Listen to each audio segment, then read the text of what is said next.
Le climat des affaires au Togo sous les projecteurs ce vendredi. C'était lors d'une rencontre de haut niveau tenue ce matin entre le gouvernement togolais, au devant duquel le Premier ministre Elia Godia Oumezounou et les responsables de la Banque mondiale.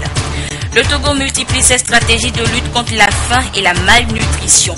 La nouvelle trouvaille est l'approche Agir, Alliance globale pour la résilience au Sahel et en Afrique de l'Ouest. Une sorte de plateforme de discussion des pays de la CEDEAO et de l'UEMOA pour venir à bout de la vulnérabilité alimentaire des populations. Et puis la femme sera à l'honneur demain 8 mars. Mais certains services, ministères et organisations ont débuté les festivités à l'avance. Ils mettent tous l'accent sur l'autonomisation économique de la femme, thème de cette année. C'était l'essentiel de cette édition. À toutes et à tous, bonsoir et merci de nous rejoindre sur la TVT à l'heure du 20h. Une réunion de haut niveau sur l'amélioration du climat des affaires, Doing Business au Togo, a mobilisé à Lomé ce matin les responsables de la Banque mondiale et le gouvernement togolais conduit par le Premier ministre Elia Godia Oumezounou. Ensemble, ils ont examiné les contraintes à lever pour rendre le Togo plus attrayant aux yeux des investisseurs. Des précisions avec Essoham. La croissance à 2 chiffres, c'est l'un des objectifs que s'est assigné le gouvernement d'Artem Oumezounou qui fait une part belle à l'investissement dans sa stratégie de relance économique. Malheureusement, en dépit des efforts consentis jusque-là, la situation est peu reluisante en matière de facilités offertes à la pratique du business au Togo. On en veut pour preuve que le classement de Doing Business qui place le Togo au 162e rang en 2012 et mieux 156e en 2013 sur les 185 pays classés. Le Togo peut mieux faire, estime la Banque mondiale, qui l'encourage dans ce sens pour mieux tirer profit des lourds investissements faits dans les domaines des infrastructures routières, maritimes, portuaires et agricoles, pour ne citer que cela. D'où cette réunion de haut niveau du groupe de la Banque mondiale et du gouvernement. En toile de fond, les échanges sur le mémorandum des réformes et la matrice des recommandations de Doing Business au Togo. Le classement du Togo dans le Doing Business s'est amélioré de quelques places. Le Togo a gagné près de 7 places, me semble-t-il, si je ne m'abuse. Et donc, afin de continuer à progresser, il est important qu'un certain nombre de mesures soient prises. Pourquoi ces mesures doivent être prises? Parce que cela aide à améliorer le classement du Togo dans le Doing Business, mais au-delà de cela, cela aide à améliorer le climat des affaires au Togo, et au-delà de cela, une fois que le climat des affaires est amélioré, cela incitera de plus nombreux investisseurs nationaux, régionaux et internationaux à investir au Togo, qui pourra se traduire par l'amélioration des infrastructures, la création d'emplois et la création de richesses d'une manière générale. La création de cette richesse passe par la promotion du dialogue entre les secteurs publics et privés. En outre, il y a le poids de la fiscalité et les lourdeurs administratives qui constituent entre autres obstacles à l'éclosion des affaires au Togo. Le chef du gouvernement en est conscient. Il a réaffirmé à cette occasion l'engagement du gouvernement à les lever. Pour dynamiser notre secteur privé, dans l'optique d'en faire un acteur incontournable de notre processus de développement, et faire du Togo une destination privilégiée des investissements, tant nationaux qu'étrangers, le gouvernement a fait de l'amélioration de l'environnement global des affaires l'une de ses priorités en vue de consolider les bases d'une croissance forte et durable. À cet effet, le gouvernement a entrepris, avec l'appui des partenaires techniques et financiers, notamment de la Banque mondiale, une série de réformes pour créer un cadre incitatif et propice aux affaires et agir sur l'ensemble des facteurs qui orientent les décisions des investisseurs et déterminent la qualité et le volume de leurs investissements. Pour 2014, le Togo a progressé de 2 points en ayant opéré des réformes sur 3 indicateurs que sont la création d'entreprises, le permis de construire et l'exécution des contrats. On a besoin de dresser le bilan des réformes déjà réalisées et qui nous ont valu de bons résultats. C'est pourquoi nous nous félicitons de la tenue de cette importante réunion, initiée par le groupe de la Banque mondiale, afin de présenter le mémorandum des réformes et la matrice des recommandations du Doing Business au Togo. Il s'agit d'un exercice devant nous amener à une mise en œuvre effective et dans les meilleurs délais, des mesures qui contribueront à améliorer les performances du Togo en la matière. Les négociations commencées ce jour se poursuivent tout en faisant appel à l'expérience des autres pays. Dans les jours à venir, il est attendu d'importantes décisions en faveur du secteur privé qui est et demeure le secteur porteur de croissance et pourvoyeur d'emplois. Pour venir à bout de la faim et de la malnutrition, le Togo opte pour l'approche Agir. Entendez, Alliance globale pour la résilience au Sahel et en Afrique de l'Ouest. Il s'agit des dialogues inclusifs au sein des pays de la CEDEAO et de l'UEMOA entre les acteurs pour définir les priorités à décliner en programmes et projets et lutter ainsi durablement contre la vulnérabilité alimentaire et nutritionnelle. Le concept Agir a été lancé ce matin à Lomé lors d'une rencontre qui a réuni différents acteurs du monde agricole de la sous-région. Clarisse Aticlé. Au Togo, les initiatives se multiplient pour réduire de façon durable la faim et la malnutrition. L'adhésion du Togo à l'Alliance globale pour la résilience au Sahel et en Afrique de l'Ouest, Agir, en est une preuve palpable. L'initiative est née sous le leadership politique de la CEDEAO et de l'UEMOA et vise d'ici 20 ans l'objectif faim zéro par l'éradication de la faim et la malnutrition selon les organisateurs. Il y a beaucoup d'actions qui sont menées actuellement au niveau de la sécurité alimentaire et nutritionnelle, mais la particularité de cette alliance, c'est que, premièrement, elle tient à faire un lien entre ce qu'on appelle les actions d'urgence, un lien avec les actions de développement. Les actions d'urgence sont nécessaires parce que quand les populations souffrent de la faim et de la malnutrition, il faut tout de suite les secourir. Mais ce ne sont pas les actions de courte durée, les actions conjoncturelles qui vont nous permettre de sortir de nos problèmes. Il faut des actions de long terme, c'est-à-dire des actions à caractère de développement. La faim touche encore près de 30 millions de personnes en Afrique de l'Ouest et au Sahel. L'Alliance base donc ses actions sur la mise en place d'un cadre de dialogue inclusif dans chaque pays en vue de l'identification des besoins immédiats des couches sociales les plus vulnérables en matière de sécurité alimentaire. Face aux défis liés au changement climatique qui affectent les productions végétales, animales et halieutiques, nos pays auront pour tâche essentielle de fédérer, de mutualiser les efforts en vue de construire une alliance globale pour les initiatives de résilience.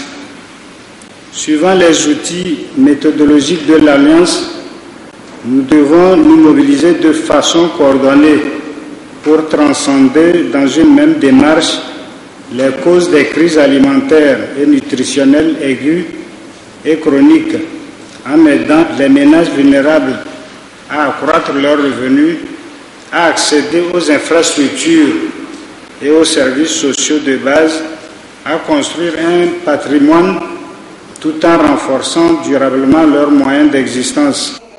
17 pays en Afrique de l'Ouest et au Sahel sont membres de cette alliance. Au sein de ces pays, les programmes et projets visant à mieux gérer les crises alimentaires récurrentes seront orientés vers 3 populations cibles: les agriculteurs vulnérables, les petits pêcheurs et les travailleurs pauvres ou en quête d'emploi.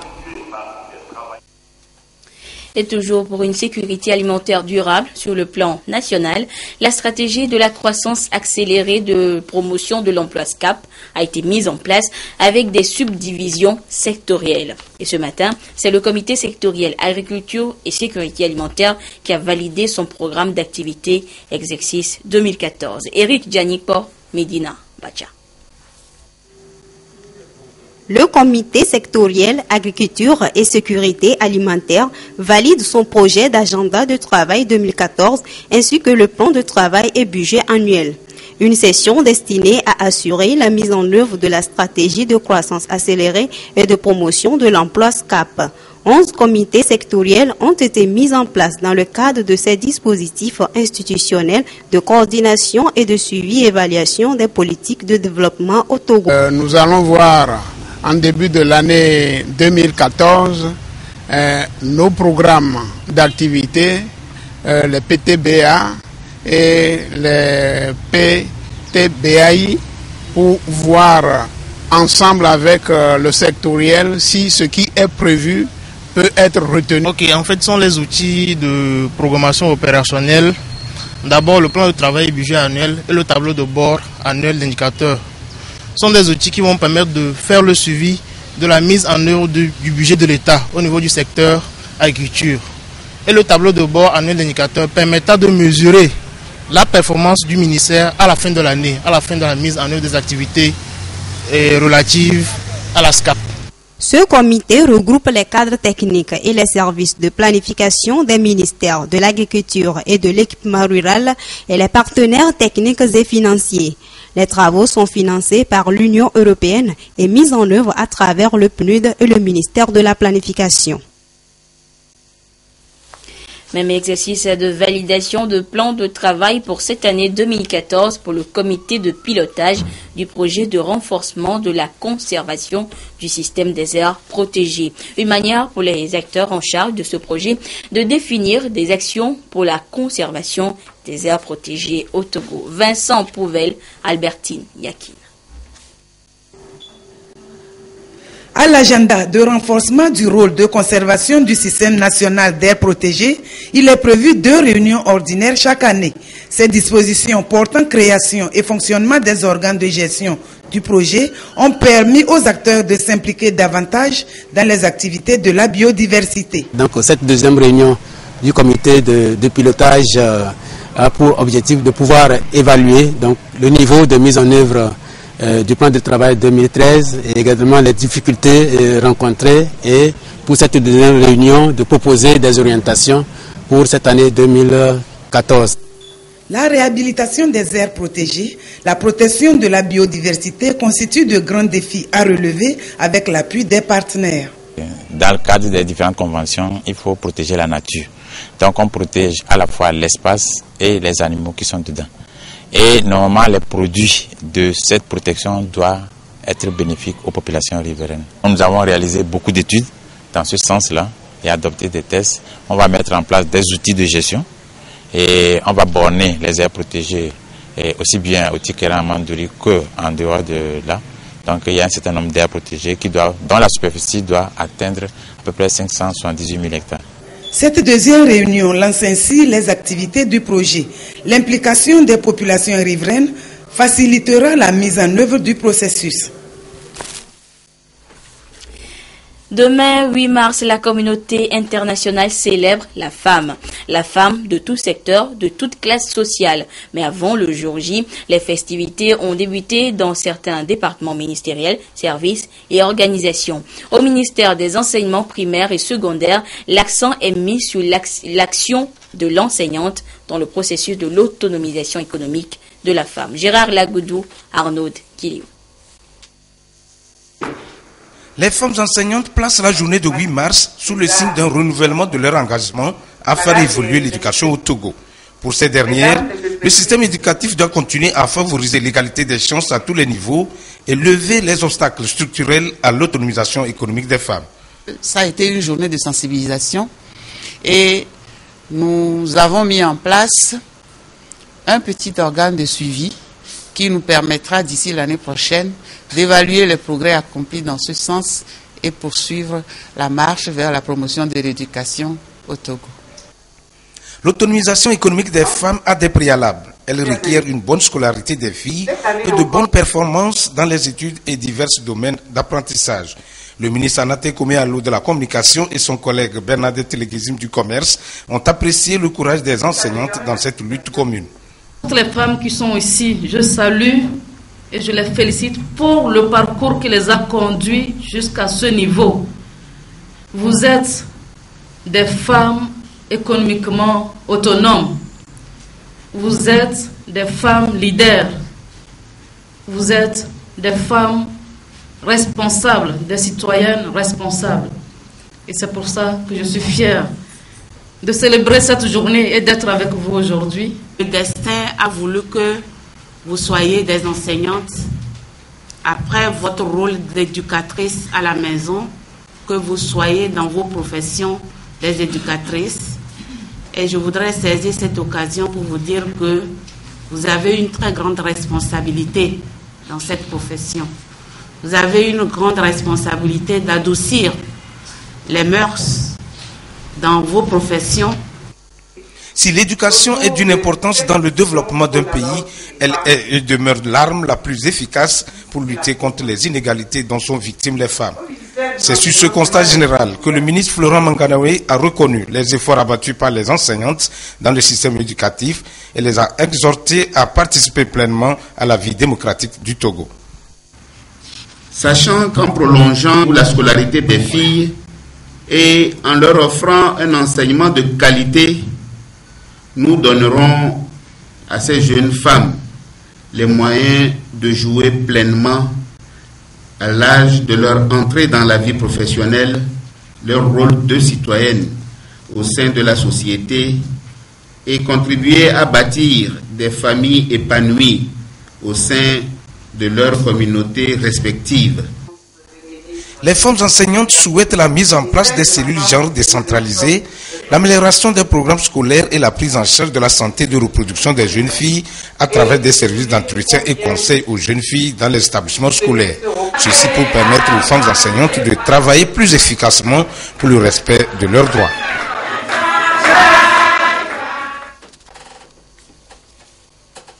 La fête a donc déjà commencé. C'est depuis 1975 que la communauté internationale célèbre le 8 mars de chaque année la Journée internationale de la femme. Comme toutes les associations ou ONG, la Convention des femmes pour unir, CFU, n'a pas voulu rester en marge des festivités au Togo. Elle était ce matin à Anéro pour célébrer à l'avance la journée avec ses consoeurs des préfectures des lacs Vo, Yoto, Bamono et Golfe. Le compte rendu avec Robert Kotogbe et Esther Laclé. La célébration de la Journée internationale de la femme, édition 2014, a réuni ce jour à Anéro des femmes des préfectures des lacs, de Zio, de Lavé, du Golfe, de Vo, de Yoto et du Bamono, regroupées au sein de la Convention des femmes pour unir, CFU. Une rencontre d'échange pour permettre aux femmes de mettre en synergie leurs actions afin de lever tous les obstacles à leur autonomisation économique. Cette journée du 8 mars, elle sera mise au profit par la Convention des femmes pour unir pour canaliser les énergies, recadrer les stratégies et recentrer nos actions en vue de faire non pas de la condition féminine, mais plutôt de l'action féminine, le fer de lance du développement au Togo. C'est donc l'occasion pour nous de réfléchir sur les enjeux de l'action féminine dans le processus du développement de notre pays. C'est pourquoi d'ailleurs, la Convention des femmes pour unir a de ce fait choisi d'animer une causerie débat permettant d'éclairer les femmes sur les défis et enjeux du Fonds de la finance inclusive. La Convention des femmes pour unir, CFU, a salué la mise en place par le chef de l'État du Fonds national de la finance inclusive. Une causerie débat a permis aux femmes de cerner le bien fondé de ce fonds. Le thème national réservé pour cette journée au Togo cette année s'inscrit bien dans la vision de ce fonds. Le thème nous dit l'autonomisation économique de la femme. Ça s'inscrit bien dans la vision de ce fonds. Le chef de l'État a voulu que toutes les femmes soient touchées par une certaine somme pour mener une activité génératrice de revenus. Donc, mon espoir, ce que j'attends de ces femmes aujourd'hui dans cette causerie, qu'elles comprennent le bien fondé, qu'elles s'approchent de ces institutions qui seront partenaires du fonds afin de bénéficier de petits crédits et mener leurs activités économiques. Il faut que les plaintes financières des femmes cessent dès aujourd'hui. Le Bureau national de la Convention des femmes pour unir a échangé avec les femmes, non seulement sur leurs droits et devoirs, mais aussi sur la place de la femme dans une cité. Il s'est réjoui des multiples efforts consentis par le président de la République pour l'épanouissement de la femme togolaise.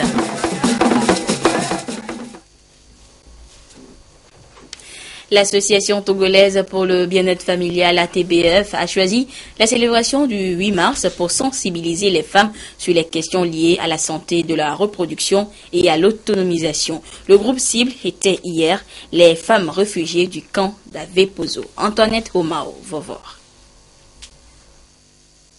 Un développement dont les femmes sont la pierre angulaire, c'est la dynamique que le Haut Commissariat des Nations Unies pour les réfugiés HCR et l'Association togolaise pour le bien-être familial ATBF ont voulu donner à la célébration de la Journée internationale de la femme cette année. L'accent est aussi mis sur les questions liées à la santé de la mère et de l'enfant à cette occasion. Cette autonomie de la femme comme thème est très importante parce que quand on est réfugié, quand on est femme et qu'on est réfugié, je crois qu'il y a un double fardeau. Donc nous assurons avec l'appui du HCR de créer ces conditions, ces activités génératrices de revenus pour que ces femmes puissent elles-mêmes se suffire et se prendre en charge. Le thème retenu pour cette année au plan mondial, l'égalité pour les femmes, c'est le progrès pour toutes et tous. Une invite aux femmes à s'affirmer dans les domaines socio-économiques et politiques. La femme est égale à l'homme sur certains points. Parce que la femme peut occuper le même poste que l'homme occupe. La femme peut, bien même que nous sommes des mères au foyer, mais nous pouvons être autonomes. Sur le plan national, la célébration est placée sous le signe de l'autonomisation économique de la femme, un facteur important dans le développement du pays.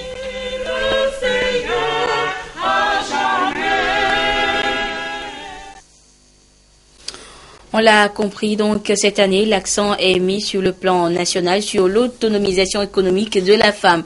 Mais chaque État met tout en œuvre pour une grande représentativité de la gente féminine dans les instances de décision. Ce soir, nous nous intéressons à la chefferie traditionnelle.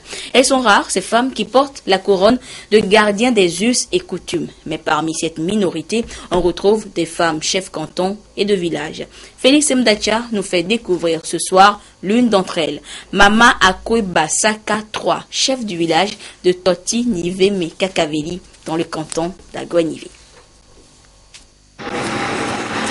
C'est encore l'heure de service et Madame Akweba est à son lieu de travail, l'unité de soins périphériques de Toblokopé dans le Golfe, où depuis près de 28 ans, cette accoucheuse auxiliaire de formation offre ses services aux femmes. Agent de santé, c'est l'étiquette sous laquelle l'accoucheuse est connue dans ce milieu. Mais ailleurs, comme à Toti Niveme Kakaveli, sa localité d'origine, c'est elle le chef de village.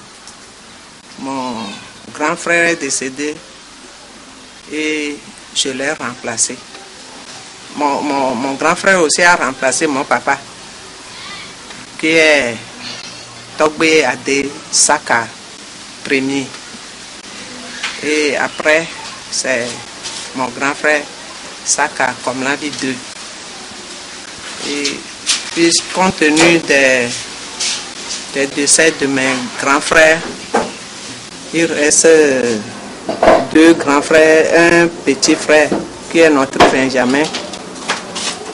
Donc, on a souhaité me mettre à la place de mon grand frère. J'ai pris le trône en 98.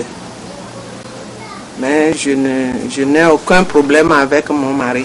Être chef du village, une femme, ce n'est pas du tout facile pour moi. La population n'accepte pas qu'une femme est leur chef de village. À l'heure où je suis maintenant, il y a quelques-uns, maintenant quand je les appelle, c'est avec difficulté qu'ils viennent me voir. Mais s'ils ont des problèmes, ils viennent envers moi. C'est comme ça. Ce rôle de garante des us et coutumes de sa localité, Mama Akweba Saka 3, le joue depuis 16 ans déjà. Préjugés liés à son genre et à son statut professionnel, les difficultés à surmonter par la chef sont multiples. Mais avec le soutien de ses notables, elle parvient à les affronter et même s'affirmer. Je n'avais pas de problème avec les chefs hommes. Même si je ne suis pas présente à quelque part, ils ne sont pas... Ils sont gênés pour aller à quelques séminaires. Notre chef de service me fait une note et remet à la DPS. Pour faire les sacrifices, il y a des hommes. Nous avons des notables. Et ils prient. Lui, il est choisi pour ça. Lui appelle les ancêtres et il y a quelqu'un à part qui égorge aussi bélier ou bien poule ou coq. Je ne le fais pas. Moi, je reste. Ils font ça, moi, je vois.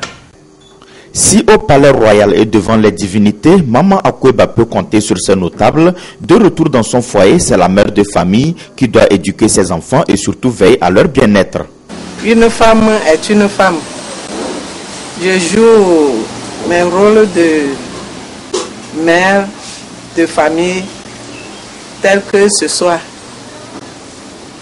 Tout ce qu'une femme doit faire à la maison, donner des enfants, faire tout, je le fais. 6 enfants à nourrir et à éduquer toute seule depuis la disparition de son mari n'est pas une chose aisée. Ajoutez à cela toutes les autres charges de Maman Akweba Saka 3, ce sont des exemples de femmes battantes à saluer et à encourager. Et l'émission Au cœur de la nation de ce soir sera justement consacrée au thème national de la célébration de la journée internationale de la femme, à savoir l'autonomisation économique de la femme. C'est un progrès pour toutes et tous. Vous avez là les images du plateau de l'émission Au cœur de la nation à suivre à partir de 21h avec Franck Missité et ses invités. La Croix-Rouge togolaise et le corps des sapeurs-pompiers viennent de bénéficier d'un don de matériel roulant. Un geste du ministère de l'Environnement et des Ressources forestières dans le cadre de l'exécution de son projet de gestion intégrée des catastrophes et des terres. Les engins vont permettre à ces deux structures de mieux réagir en situation d'urgence. Le coût global du matériel est évalué à plus de 123 millions de francs CFA. Le compte rendu avec Prudence Kossi Zinsou. Le ministère de l'Environnement et des Ressources forestières renforce les capacités opérationnelles de la Croix-Rouge togolaise et le corps des sapeurs-pompiers. 190 vélos et 18 motos offerts à la Croix-Rouge pour l'appuyer dans son système d'alerte précoce communautaire en cas d'inondation. Les sapeurs-pompiers bénéficient d'un nouveau camion de transport pour des situations d'urgence. Et aujourd'hui, nous sommes très honorés de bénéficier de ce matériel roulant qui va nous permettre d'améliorer nos conditions de travail et surtout renforcer nos capacités pour ce système d'alerte précoce au niveau de la Croix-Rouge. Je tiens encore au nom du ministre de la Sécurité et de la Protection civile à remercier la Banque mondiale pour ce don de véhicules qui va nous servir vraiment au moment de la catastrophe à intervenir rapidement sur les lieux de catastrophe. La remise de ces matériels roulants n'est que la mise en œuvre des activités du projet Gestion intégrée des catastrophes et des terres, un projet du ministère de l'Environnement financé par la Banque mondiale. Il y a lieu quand même de remercier au passage les partenaires, surtout la Banque mondiale, qui a voulu financer ce projet pour permettre aux Togolais quand même d'avoir une meilleure gestion des catastrophes. Et mon souhait le plus cher, c'est qu'il n'y ait pas beaucoup de catastrophes. Le Togo, à l'instar d'autres pays, n'est pas à l'abri des catastrophes naturelles. Ces matériels roulants pourront apporter des réponses à ces sinistres, mais leur prévention reste la meilleure stratégie. À retenir également dans l'actualité de ce vendredi, les réactions de la société civile nigérienne qui se poursuivent après l'extradition hier par le Niger de Saadi Kadhafi. Et pour se défendre, le gouvernement de Niamey affirme que la géographie commande la diplomatie. Sur le plan national, le Conseil togolais des éditeurs de presse privée met fin à ses activités au sein du CONAP, Conseil national des patrons de presse du Togo. Ce vendredi, lors d'une conférence de presse, les membres du CETEP ont officiellement relancé à nouveau les activités de l'association qui se repose essentiellement sur les conditions de travail des patrons de presse et des journalistes togolais. Des précisions avec Nathalie Banigué. Le 17 février 2014, certains patrons de presse, membres du Conseil national des patrons de presse du Togo CONAP, avaient porté sur les fonds baptismaux une nouvelle association dénommée Patronat de la presse togolaise PPT. En réaction, le Conseil togolais des éditeurs de la presse privée, CETEP, également membre du CONAP, se désolidarise et reprend vie. C'est ce qui a amené ce jour les responsables de ce conseil à annoncer publiquement la reprise de leurs activités. Nous étions 4, comme je vous l'ai dit tout à l'heure. Nous avons décidé de fusionner, de mettre nos associations en veilleuse pour pouvoir nous retrouver ensemble et régler les problèmes de la presse dans son ensemble. Je trouve en ce qui me concerne que s'il y a quelque chose qui ne va pas, nous devons débattre en interne encore. Voir ce qu'on peut faire. Or, on constate que certaines personnes, pour des raisons propres à eux, créent à l'appel des associations. En vérité, aujourd'hui, nous ne nous retrouvons plus. Nous savons plus si nous sommes des journalistes, si nous pouvons nous asseoir ensemble pour parler. C'était dans le souci d'œuvrer ensemble pour rendre beaucoup plus professionnel le métier de journaliste au Togo que l'Union des radios et télévisions libres URATEL, le Conseil togolais des éditeurs de la presse privée CETEP, l'Association des patrons de presse ATOPAP et l'Organisation des éditeurs de la presse indépendante OREPI avaient d'une seule voix créé le 27 décembre 2007 le Conseil national des patrons de presse du Togo, CONAP. Dans le cas de l'aménagement d'un centre d'enfouissement technique des déchets de la ville de Lomé et de ses environs, il est demandé à tous les propriétaires terriens dans l'emprise du dit projet 6 au lieu dit à Tiglimé Bleta, à Didokwi Bleta et Gbenon, dans le canton d'Akepe, préfecture de l'Ave, à prendre part à une réunion qui aura lieu le mardi 11 mars 2014 à 9h précises au Palais Royal d'Akepe. Et vu l'importance de l'ordre du jour, la présence de tous s'avère indispensable. Et c'est un communiqué signé de contre-amiral Fogan Adénion, président de la délégation spéciale de la commune de Lomé. Et voilà, ainsi se referme ce journal. Merci à vous qui l'avez suivi où que vous soyez grâce à la télévision togolaise. Au revoir. Le climat des affaires au Togo sous les projecteurs ce vendredi. C'était lors d'une rencontre de haut niveau tenue ce matin entre le gouvernement togolais, au devant duquel le Premier ministre Léa Oumezounou et les responsables de la Banque mondiale. Le Togo multiplie ses stratégies de lutte contre la faim et la malnutrition. La nouvelle trouvaille est l'approche Agir, Alliance globale pour la résilience au Sahel et en Afrique de l'Ouest. Une sorte de plateforme de discussion des pays de la CEDEAO et de l'UEMOA pour venir à bout de la vulnérabilité alimentaire des populations. Et puis la femme sera à l'honneur demain 8 mars. Mais certains services, ministères et organisations ont débuté les festivités à l'avance. Ils mettent tous l'accent sur l'autonomisation économique de la femme, thème de cette année.